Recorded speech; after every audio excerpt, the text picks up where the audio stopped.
This is Richard Lynch. We are at the 8th annual Pig and Porter Festival. There's lots of pig, lots of porter and lots of tag rugby. Let's go talk to people about why they love Limerick. Hi, this is Valerie O'Connor for ilovelimerick.com and I'm here with Eugene O'Riordan, who is the head honcho, main organiser of the event. 8 years ago in 2002, Thirds team in Crescent won the All-Ireland J2 League, and as a celebration day we decided we'd have a tag rugby event in the club.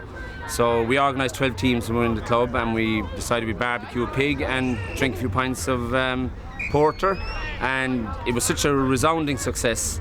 The people the following year were looking for us to do it again, so we opened it up to a few more teams from around Limerick, from different rugby clubs, and we had 25 teams the second year, and again it was a great success, and it's been just growing and growing, and this year we've managed a world record, and it's the largest tag rugby festival in the world with 110 teams participating here today.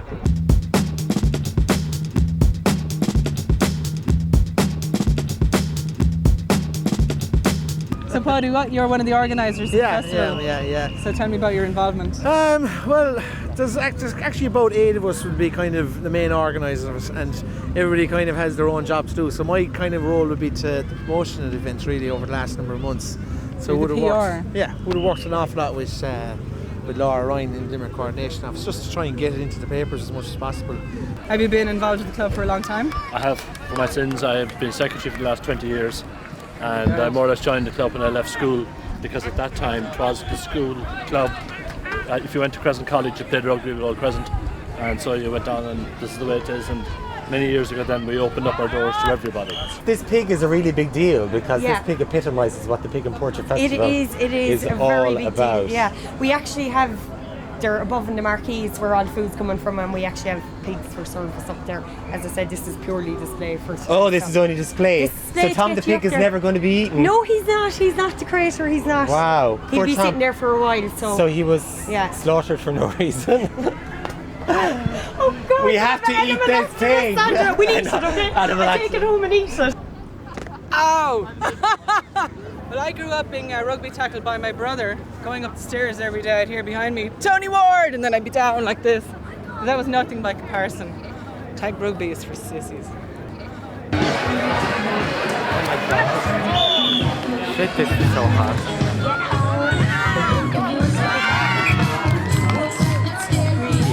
What do you think we have to do to get people to Limerick?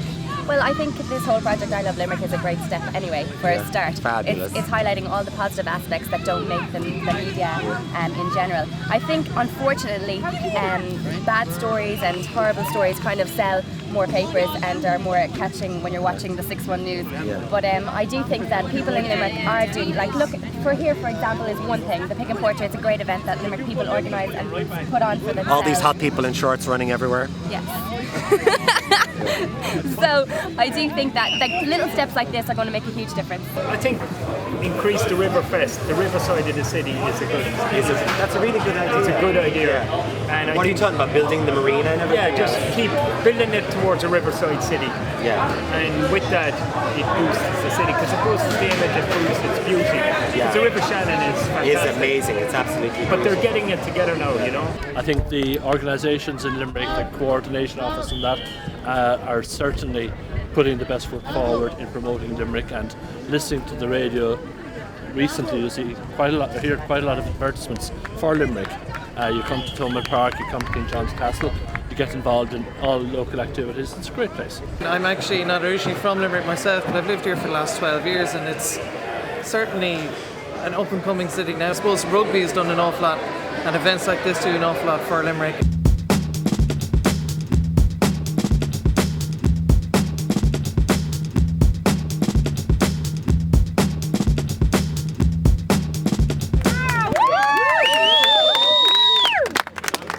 I read in a magazine interview with you, some of the interviewer actually dogged you a little because you were from Limerick and you got really angry and annoyed at them. Yes, a person, a national head of some programme, who will remain nameless, was interviewing me and completely asked me about what's it like being from Limerick, and I was like, what's it like being from anywhere? And then this person, I put him on the spot by saying, have you ever been to Limerick? And he had to reply no, and I said, well, I'll bring you to Limerick someday and show you all the good things about the city that you obviously don't hear about. Limerick's got everything, you know. It's got a beautiful city, beautiful surrounding. Like the country is beautiful as well, especially where I'm from. You know, to be honest, I wouldn't have preferred to grow up anywhere else in the world. Excellent. Okay. I'm Limerick till I die.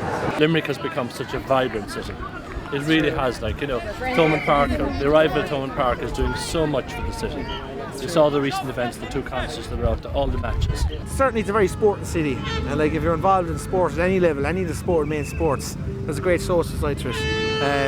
You meet an awful lot of people through it, and you know it is a very sociable city anyway. You know, like, there's some great bars inside in town. Any of your friends that come to Limerick that haven't been there before, it's never their last time here. You know. The nightlife is absolutely fantastic. I actually really miss the nightlife.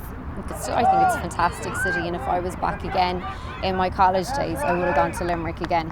Excellent. It's just brilliant. I love it. I think there's a great camaraderie around Limerick. I mean, you get to know a lot of people around Limerick, and you know, between all the rugby clubs and all the different soccer clubs and everything, there's a great buzz, and you know, it's just a fun place to live. Limerick's a great place to live and grow up, and great people. People is the main asset in Limerick. From my own perspective as well, in my own life, I've found you get great support from being a Limerick person, from the other people in Limerick. They really do get behind their own and support their own. Yeah. So keeping a positive outlook and keep on spreading, you know, don't be dissing ourselves. And I really believe that Limerick is just jam-packed with the most amazing talent in Ireland. Absolutely, have a look around. Superstars on these pitches. Superstars, baby! I don't think people realise that Limerick is one of the oldest cities in the world, and the map of New York is actually taken from the map of Limerick. Did you know that? I didn't know that. Up when New York was being built, it was called New Amsterdam at the time. They reached Houston Street in New York and realised that it was just a big old mess. So they took Limerick's blueprint, which was O'Connell Street and the streets off in blocks, and they used that in New York from 1st Street up to 210th Street. So that's a fact that you didn't know. Yes. Vinny, thank you very much. A gentleman and a scholar. Thank you. Thank God you. bless. I love Limerick.com. And I'm Limerick till I die. Limerick till we die. This is Valerie O'Connor signing off from ilovelimerick.com, and I'll see you in Limerick. Bye! See the level of enthusiasm and beauty in Limerick. Look at all these wonderful people all here to just express themselves through rugby. How fabulous is that?